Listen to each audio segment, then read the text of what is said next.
True or false? All seniors are depressed? Really? No. We're going to talk about it coming up. Welcome to Senior Care Made Simple, an elder care podcast, your guide to navigating home health care with confidence. Hosted by Andrea Albertini, founder and CEO of Horizon Care Services, an industry leader in private duty home care in South Florida. To learn more, visit horizoncareservices.com. Good morning, good afternoon, good evening, everybody. I am here with my co-host, Doris Muscarella. Hello, everyone. And we have a very special guest today. Thank you for joining us on a Senior Care Made Simple podcast. We're here today with Mindy Staum. Good morning, good afternoon, good evening, Mindy. Good morning, good afternoon, good evening. I'm Mindy Staum. I'm a licensed clinical social worker, and I want to talk about depression in seniors. I would say probably 95% of our patients suffer with some kind of depression. Absolutely. What about anxiety? Is that part of the depression? Absolutely. So the prevalence in seniors is only 1 to 2%, yet people think it's a normal part of aging. 6 to 10% of them present in primary care settings, and it goes unrecognized, undiagnosed. Define senior. What age is senior? Over 55. Over 55. There's a high prevalence in third generation people is when it starts to develop. There's also a big genetic factor. First degree relatives, someone who has mental illness in the family, an extended family member. They're 10 times more likely to be depressed. There's social factors as well, such as loneliness, isolation, a recent loss of a spouse, a recent loss of a pet, decreased mobility, and lack of support in someone's social network. That's why it is so important to plan for your retirement and what you're going to do and how you're going to stay active. Absolutely. The people who retire with limited interests are far worse off. You know, one of the things, Mindy, since you are, a licensed therapist, that I also like to talk about a little bit at some point in time is something that a lot of people are not addressing is depression brings in addiction. Yes. So it's interesting you bring that up. There's also a huge uptick in substance abuse. Just last week, I had a client, not one of my clients, but in a senior living community. One of the staff members told us that she falls down drunk in her room, regularly, and that could be a risk. We had suggested getting a private duty aid with the person. We suggested it to the family. Because that person has to be monitored. Well, they weren't even my patient, but this is another way that needs are not going and getting met all the time. Well, I got a phone call the other day from a friend of mine, and he needed some help with his wife. His wife is 59 years old, very successful, and now she is, he's putting her in hospice as this afternoon. The depression and addiction is something that everyone needs to be aware of. And since this podcast is dedicated to younger adults that's dealing with older parents, it is very important for all of you to identify those things early with your parents so you don't get to that position. So planning for what they would like it older in life, are you focusing on wanting to stay in their homes or planning for if they should need independent or assisted living? A lot of the mental health situation, either they have mental health issues or they don't, or they have addiction issues or they don't, should be addressed at some point in time. 1,000%. People in independent living and assisted living, it's a huge adjustment for them once they get there. Sometimes people will say, my kid sent me here to die. I hear that a lot. And it's not. I think we can all live our best lives at any age. Absolutely. Even if it's just listening to music that we love or going to a water class or walking every day. When you go to assisted living, your life doesn't have to change all that much. My best friend that plays golf with me is 85 years old. She's amazing. She beats me all the time. So I also think mindset, like you were saying, is important. Yes. That's why psychotherapy is so important. Correct. Is starting an early age for you to be able to age in place. I mean, that's the best thing to do, and it's covered by most insurances and Medicare and Yes. also private pay. And we take Medicare. So it is very important. Now, I want to mention again about the assisted living. So, I own Horizon Care Services, private duty home care in Palm Beach. A lot of you know that. And I also own Elder Care Finders, which is a senior placement company. The reason I did that is to be able to give family and children the choice. What would you like to have for your mom? Or how would you like your mom or your dad to age, right? To age in place. Some people does very well at home, but some people don't. I want you all to think about it because they're choices. They can stay home with a live-in. They can stay home with hourly care. So if you are trying to place your mom on assisted living and your mom is saying, but I don't want to leave my house. I don't want to do this. If it's a money thing, sell the house, rent a small apartment, put an aid in there. It still is going to be a change for that particular big person. change. Yes. It's psychologically, absolutely. Yes. So, and then come again, what are the plans? Have any plans been made early on?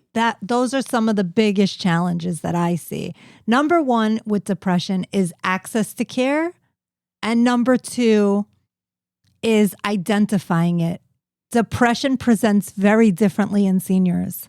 It presents mostly in primary care offices. An average person will complain more of ailments and go to the doctor than they will to say, I feel sad or lonely, or I don't have any interests, or I have low energy. They're 10 times more likely to go to a primary care doctor. And what's happening is primary care doctors, as good as they are missing these key warning signs. Exactly. So I want to say something because you're talking about your mother and your father and all this stuff. But I have a significant other that had a heart attack and his total mental state changed and shifted. So it can also be your spouse, your loved one. It could even be, your son or daughter that needs help. So it's not limited to seniors. We take all cases. Yes. And what you guys are doing is you're providing access to care. And I think that is the key component of this whole thing. You're having people have choices of what they want to do and how they want to age and where they want to age. Like I tell people, nobody wakes up and says, yay, I can't wait to move to independent living. Usually something happens. Most of my clients are in independent living because one of the two of a spouse need to be there.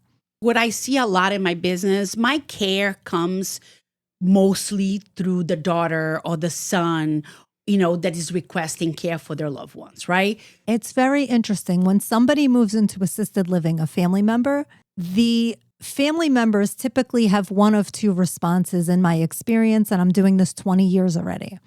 Typically, I call them the dump and run. Those are the ones that put them there and they see them maybe 3 times a year. And then they tell me and complain weekly how their kids abandoned them, or they can't believe their kid put them here, or when are my kids coming to visit me? Then we have the other ones, the other extreme. They come almost daily. Some come multiple times a day. Some take shifts and they feel that their loved one needs more visitation. But really what they need is for people to allow them to adjust to where they're living. Exactly. And to just be with their thoughts. And those people, which is the children, also needs counseling. They also need help to be able to let go, continue to be supported to mom and dad, but also let go. They also have their life to live. And being a caregiver is not easy. I was a caregiver, and it's not easy at all. So was I. I've been on the other side of that too. I think the emotional toll of caregiving is almost harder than any emotion that the senior is going through in the assisted living, because to get the person to that place and what it took, it must eat the person inside. It must tear their insides out. And I think the sandwich generation, people who have children and families and homework to do and jobs, and now they're also going to visit their loved one, it's a lot. There is caregiver burnout. It's real, and they don't have to go through it alone, or you don't have to go through it alone. So if somebody calls you and says, listen, I'm in the sandwich generation, I am the caregiver burnt out. I mean, right now I am a caregiver. I take care of my 94-year-old mother who has dementia, and it's very draining.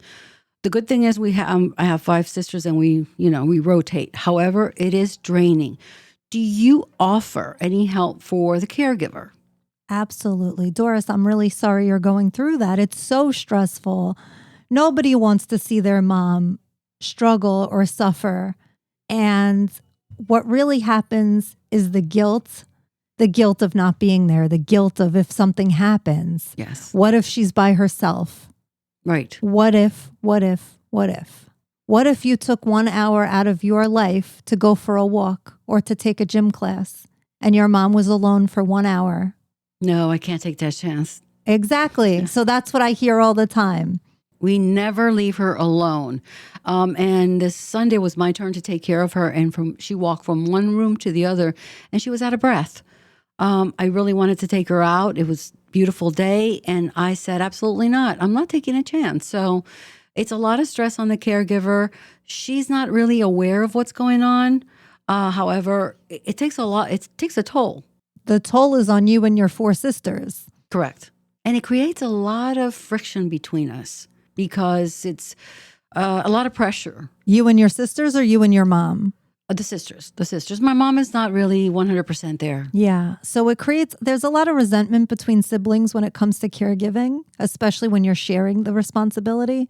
Well, my sister should be doing more. How come it all falls on me? You're the oldest. You should be taking care of everyone else.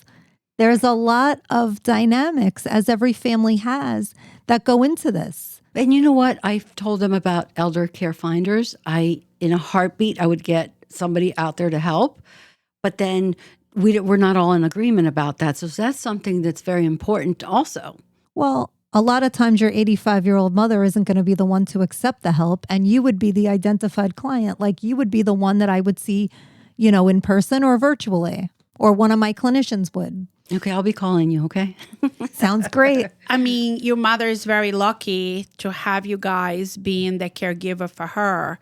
But I also, think that eventually it will get to the point that she will need to be going into a facility, if it gets to that point. And some people actually live, very physically fine for the rest of their life. They're just not going to, be eating, and they're going to be forgetting to eat. They don't have appetite. And that's when you really have a problem, down the road.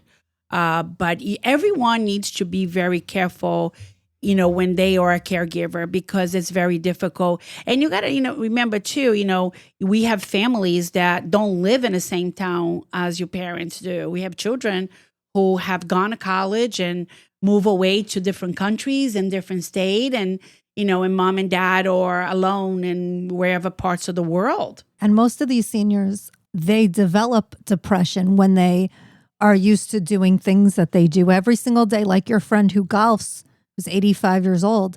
In the event that she loses the ability to golf any given time or develops some type of ailment, that's when depression really sets in. So that gives me another question for you. What are the signs of depression? If a family member has depression, what do we look for? So I always look for frequent visits to doctors. That is the first one. Loneliness, isolation. Did somebody recently pass? If so, how long ago? If it exceeds 6 months, the diagnostic manual says that person is depressed. However, in doing this as long as I am, grief is never ending, so it could go on. I don't think that in itself is indicative of true depression.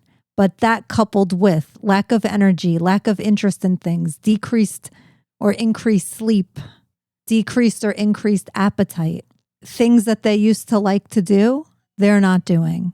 Lack of connection, lack of community, and lack of support. So what are the therapies you recommend for these elders that are going through this? It depends what they're going through. So I usually do a lot of cognitive behavioral therapy, which is reframing your thoughts and thinking about situations differently and finding enjoyment in your daily life. I think that's the key to all of this. What do you enjoy, and do more of that? And I think that's true no matter how old you are. It's very interesting. We're talking about that. Actually, Mindy, you just touched my heart just a few minutes ago when you said that grief is, it's interesting. I have lost the love of my life, unfortunately, and there with caring for him and so on. So a lot of the symptoms that you said, right? I had it. The depression, working all day, helping everybody else, and as soon as I got home, I crashed. I came home, I cooked dinner. I check my messages, my email, and I think by 6:30, 7 o'clock, I was under the cover watching TV. Never wanted to do anything at all, just basic stuff, food shopping, walking my dogs. Didn't want to go out to dinner with my friends, didn't want to travel. My whole entire life have changed dramatically in 1 year. So I, of course, I got help. But grief is something you always gonna have, and you don't know when it comes. And when it comes, it hits you hard. It comes in waves. It comes in waves. And I had to seek counseling, of course, twice a week, in meditation, and maybe talking to a close friend as well, and really push myself. I shared with my friends in my family what I was going through. So I had a lot of support from friends and family, including from my employees. We're going to go out, we're going to grab some pizza after work. Or, hey, you want to go on your boat? Let's go out on your boat. Or stuff, things like that. It's those little things that create meaning for you. And I think that's true of caregivers in general. It's the little things that create the meaning, especially when you're caring for someone else. Yes. Just sometimes getting through the day is a success. Yes. And doing everything that you need to do. It's a win. It's a success. Your body feels exhausted. Yes. And mentally you're exhausted. And caring for anybody, it's exhausting. It's exhausting. I mean, honestly, I tried to go to bed around maybe 9:30, 10 o'clock. I was up at 1. I was up at 3:30. I was up at 5 o'clock. Then I had to get up to get ready for work at 6:30, 7 o'clock in the morning. And I was absolutely spent. But it's not just you. Within 2 years of a loss, 14% of people develop depression. I think it's higher because the seniors, over 65 people, will not admit to being depressed. They'll say they lost their husband, their hip hurts, their leg hurts, their arthritis, their hands hurt. They come up with all kinds of things. But I think that number, that 14%, I actually think it's much higher. I do. I also think as well.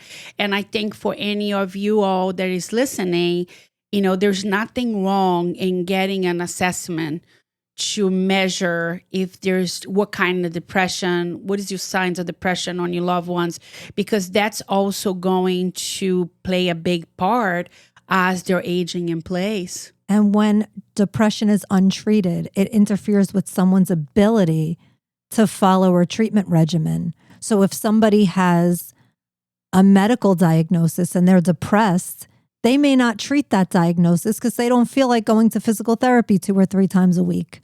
I had a lady, she laid around with a broken hip. She fought the rehab. I guess she refused a certain number of times and they kicked her out. And she couldn't just go back. There's a whole process, which I didn't even know about. You need to go back to the hospital, have a hospital stay for X amount of time just to get back into a rehab. I can imagine it's very difficult to get a senior to get treatment for depression, okay? And I always go back to my 94-year-old mother. How do you handle that? How can you get her to get some help?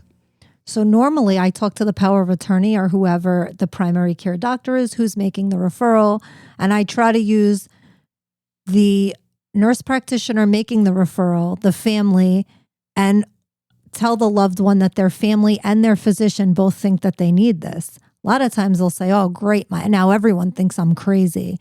I'm like, you know what? I think you're too proud to ask for help. And I think this is so taboo and stigmatized, and it's so far out of their scope of anything they've ever considered. So it's a challenge to sometimes get in there. Absolutely, especially in the elderly community. That era of their thought of going to somebody for help was a weakness. Correct. And in the younger generation, it's bougie. Everybody has a therapist. Everybody goes weekly to talk to someone. So what can families do to support their loved ones regarding mental health? Well, they want to tell, Ma, you're depressed. Ma, you're not yourself. Have you thought about talking to someone? The building has somebody there who comes. They'll come to see you. If not, I'm going to talk to her. And the best that the person can do is maybe get themselves help to be able to deal with this person who refuses to get help themselves. That's a great idea. Thank you so much. No problem. It's interesting. I want to put something out there too. Sometimes the depression is so severe that person completely refuses. So I have experienced myself where I brought the therapist into my home to care, to talk to my loved ones. And, I'm fine. There's nothing wrong with me. I'm fine. I'm great. I'm not depressed. So the barriers that I have come across, not only personally, actually, but also with some of our patients in here. You have 3 or 4 siblings, right? That is, one of them gets what's going on with mom and dad. They want to help. And the other 2, there's nothing wrong. Mom is being like this, since she was a kid, or dad has been like this since they were young. So, you guys are overreacting. So that's a lot of things that we see between siblings as well, as you are seeing that too, Doris. I know, and I'm going to say something, but please don't repeat it. So we needed, my mother got to a point she wouldn't talk. So we played a little trick and we told her, there's a cleaning lady that's coming and going to clean your room and stuff like that. But it was really the therapist that came in, and now we have her almost every other week to come in, and she's starting to talk again. So the assistance has been tremendous. Wow, that's pretty powerful. That's amazing. But we had a little fib, the cleaning lady, but it worked. A lot of times my clients have very good relationships, usually with their children. And if their adult children recommend that I speak to them, usually they're very spot on. But it's very easy to miss. It's easy to miss what's really happening. If your friend who's 85 years old, who plays golf every single day, is suddenly has a fall and is unable to use that hip or the arms or something medical, it really, really affects them emotionally. And the mental and physical are so interconnected. People die prematurely from stress. Nobody talks about that.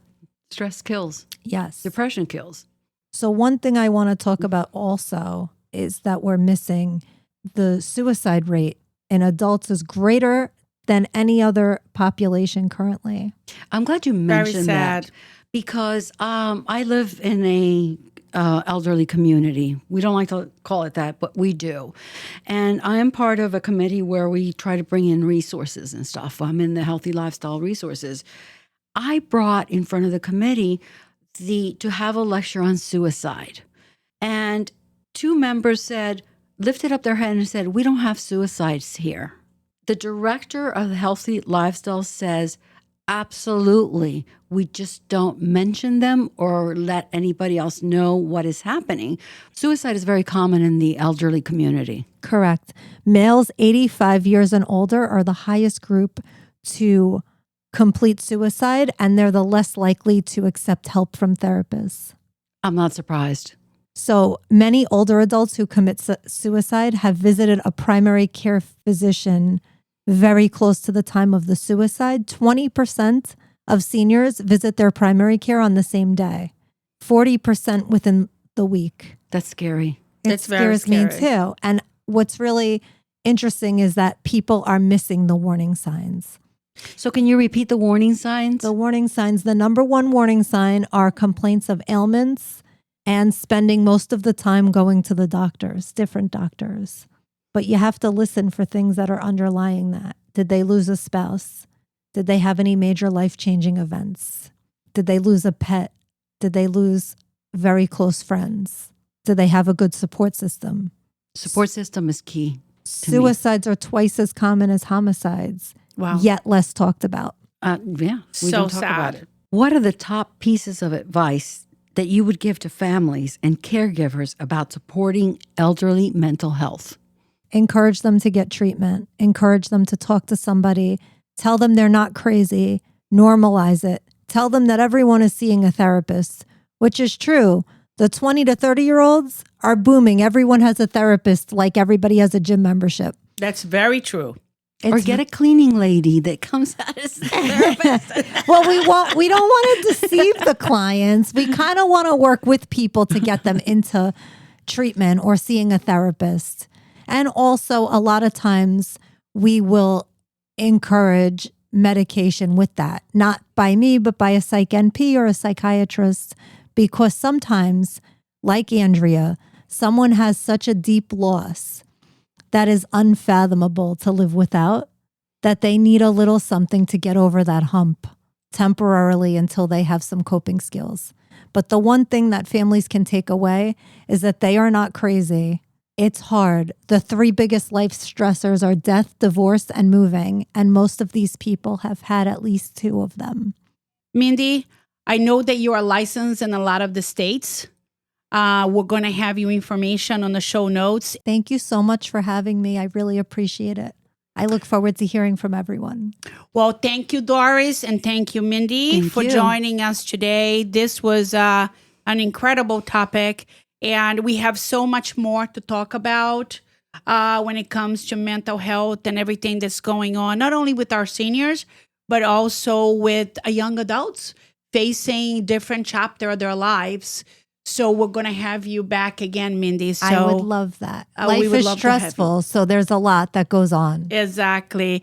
So thanks again, everybody, for joining us today for Senior Care Made Simple podcast.